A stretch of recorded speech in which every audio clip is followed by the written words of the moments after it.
Grabe naman yung nangyari kagabi, no, sa Senado na ah, kailangan na talagang gumamit na ng dahas, di ba? Kasi may nagpaputok na. And ang problema, hindi malaman kung sino ang may simuno, no? May mga nagsasabi, sinadya raw yun ng mga nandoon sa Senado, magmukhang hinaharas na sila. And may nagsasabi naman na utos daw, no, ang ating Pangulo. Pero nagsalita na si Pangulong Marcos at wala daw. Hindi niya raw inutusan ng BI, wala siyang inutusan na any agency ng government natin para arestuhin si Senator Bato, si De La Rosa. No? And ang mga nanduron daw, yung mga police ng Senate, Marines, and other mga agency na nakasupport or ang may control ay ang Senate House. Pero yun nga, iba yung mga pinagsasabi at iba yung usapan. And because of this, no, I don't know, anong connection na ngayon, lumalabas itong video ni Robin Padilla, no, na binabati ko si Trillanes. And it has something to do doon sa ginawang pag-aaresto, yung pag-aaresto. Okay? So yun po ang aking bibigyan ng reaction sa video ko na to, na kung saan yun yung sinicirculate para i-discredit si Senator Padilla. At ewan ko kung ano yung connection nito, or hindi ba alam ng mga taong bumabatikos yung kaibahan ng sitwasyon ni Trillanes at yung sitwasyon ni Senator De La Rosa at yung mga sinasabi ni Robin Padilla doon sa bidyong pinasicirculate nila. Okay? May nakita ko ako na buo halos lahat si Robin Padilla yung nagsasalita regarding doon sa nangyari kay Trillanes noong 2018 nung siya naman ay inaresto ng mga kapulisan. Okay, so yun po yung aking isi-share sa inyo at bigyan natin ng reaction. Bago po ako magpatuloy, welcome sa aking channel. Bago pa lang po kayo sa aking channel, please don't forget to like, share, and subscribe na rin po and pakikita ng notification bell para maging aware kayo sa aking mga content. Any comment, suggestion, recommendation, leave it. Issue lang po tayo, walang personalan. At always po, patuto kayong mag-fact check para hindi po kayo magsabihan fake news. Okay? So ito nga po yung video, no, ni Senator Padilla, kung saan pinapatigos niya dito si Trillanes, no, dahil nga sa pagtatago niya raw, no, sa Senado. So allow me to play that portion po, magkaintindihan tayo sa gusto ko po bigyan ng reaction, no, at opinion sa video na to. Andito po kami sa harap ng Senado ng Bansang Pilipinas. At dito po sa loob nito ay nagtatago ang isang senador na mismong hindi mo sumusunod sa batas. Okay? So yan po yung kinakalat nila, no? Ito po ang sinasabi ni Robin Padilla. Ito yung time na si Senator Trillanes kinasuhan ng rebellion. At nasa session hall din siya.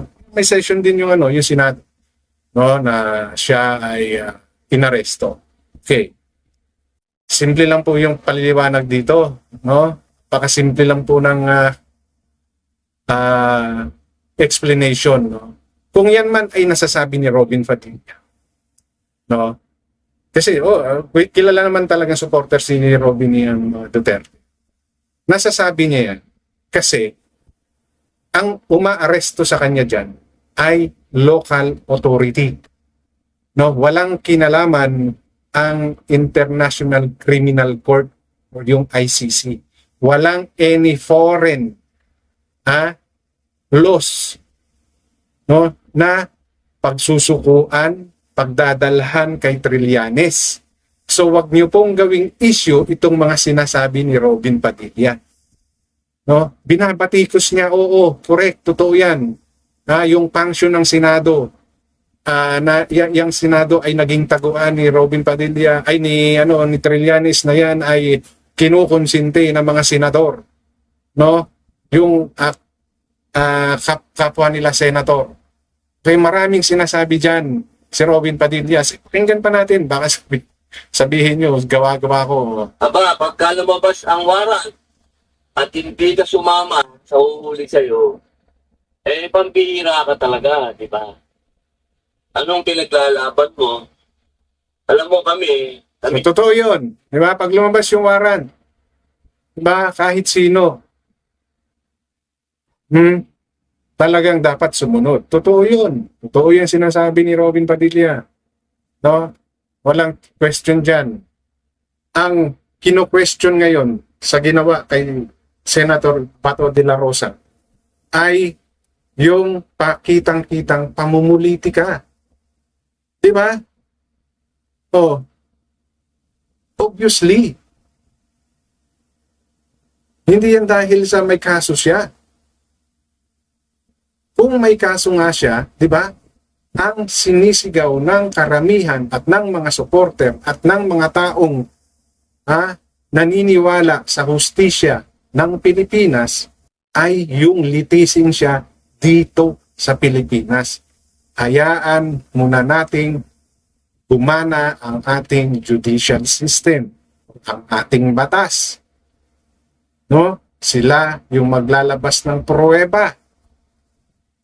Hindi ang International Court o hindi ang ICC. Yun yung pinupunto ng karamihan dito. No, doon sa mga vloggers na bumabatikos, doon sa mga taong bumabatikos dito sa video na to ni Robin Padilla, ibang-iba po to sa sitwasyon ngayon. No? Dahil si Trillanes, nung time niya, aarestuhin siya at dito siya sa Pilipinas nilitis. Yun yung ipinaglalaban po ng karamihan ngayon. Ewan ko bakit hindi maintindihan itong mga taong bumabatikos dito sa video na to ni Robin. Dahil ba kilalang supporter si Robin ni Bato de la Rosa? Dahil pareho sila ng sinusuportahan, si Inday Sara? Kaya gano'n na lang kung ibalik ninyo yung video na to. No, all throughout ng video yan po, no, puro pagbabatiko sa Senado ang ginagawa ni Robin. Wala pong question dyan. No? Dahil nga, ayaw niya kay Trillanes eh. Pero yung mga sinasabi dyan ni Robin, yan ay dito lang sa Pilipinas. No? Lilitisin si Trillanes. Unlike kay Senator Bato, ICC, International Court na. Mahirap po bang intindihin yon? Ano ba ang pinaglalaban ng, hindi lang ng mga supporter ng Duterte? No? Yung ipakita ninyo na mayroon tayong justice system. Yun po yung isinisigaw ng karamihan. No? Bakit kailangan ninyo dalhin siya sa ICC? Napatunayan na ba ng Pilipinas na siya ay mayroon crimes against humanity? Against humanity. Meron na po ba ang ating kataas-taasang hukuman? Yun yung inilalaban po ng karamihan. Hindi po kung siya man ay may kasalanan o wala eh. No? Yung patunayan nyo muna. Yung kayo ang nag-imbestiga. Ang gobyerno ng Pilipinas ang nag-imbestiga. Yun po yun. Ngayon, kung siya man ay pinoprotektahan ng Senado ngayon, it's because of that. Yun po yun. Ipakita natin na mayroon tayong batas na umiiral. Hindi po ito question ng siya ay pinotektahan. No, hindi na po yun eh. Yung rights po natin bilang Pilipino na malitis sa ating bansang Pilipinas. As simple as that. No? So kung ipakalat nyo man po, yung mga galit kay Robin or mga supporter ng administrasyon, no? Vlogger man or hindi, intindihin niyo po muna kung ano yung kaibahan itong sinasabi ni Robin Padilla ng sinasabi ni Trillanes sa mga post niya at yung sitwasyon po ngayon. Yun. Dahil obviously, it's a political motive. Hindi po giving justice doon sa mga sinasabi ninyo. Ano po ang kinakatakot ninyo sa isang Senator De La Rosa para po idiretso nyo kagad siya sa The Hague or sa ICC? Sige nga po, hindi po ba pag-amin na yan na mahina ang justice system natin? Huwag niyong idadahilan na may correlation ang ICC sa batas natin. Parang extended, yes, sige, sabihin na natin, pero it should be done first, proved by our justice system na may kasalanan talaga si Senator De La Rosa. Yung ginawa nyo nga kay dating Pangulong Duterte, sablay na. Uulitin nyo na naman. Di ba? Nasaan yung hustisya doon? Kung ang mga katulad ni Senator De La Rosa nagagawa nyo, paano pa kaya kami mga common tao? Ano kaya po yung mangyayari? Yun po yung kinakatakot ng karamihang Pilipino. Na baka, no, lagi na lang ganyan ang gagawin. Yun yung ano hindi po, natatawa ako doon sa mga nagsasabing ipakalat yung video na yan ni Robin Padilla para malaman na niya kung anong klaseng stance meron siya. Doon po sa mga hindi makakaintindi at sarado yung pag-iisip, maniniwala kagad. No? Pero, i-analyze niyo po kung ano yung kaibahan ng sitwasyon ngayon. Kahit saan po ninyo dalhin, no? Ibang-iba. Local versus international. Ano yun? No? Ako po yung nagbibigay lamang ng aking opinion. Dahil sa hindi siya makatarungan, no? Para dalhin nyo kagad sa ibang bansa yun. Diba? Pilipino yan. So, bigyan nyo siya ng right as a Pilipino to be judged by our court, not by the other, by the international court. Anong pakialam ng mga yun? Diba? So, yun lang po yung gusto kong i-share sa content ko na to, and usual lang po tayo, walang personalan, at lagi po kayo mag-fact check at gumamit ng inyong kahit maliit na critical thinking para hindi po kayo nahahawa or naliligaw ng nangyayari dito sa Pilipinas. Okay? So hanggang dito na lang, maraming salamat.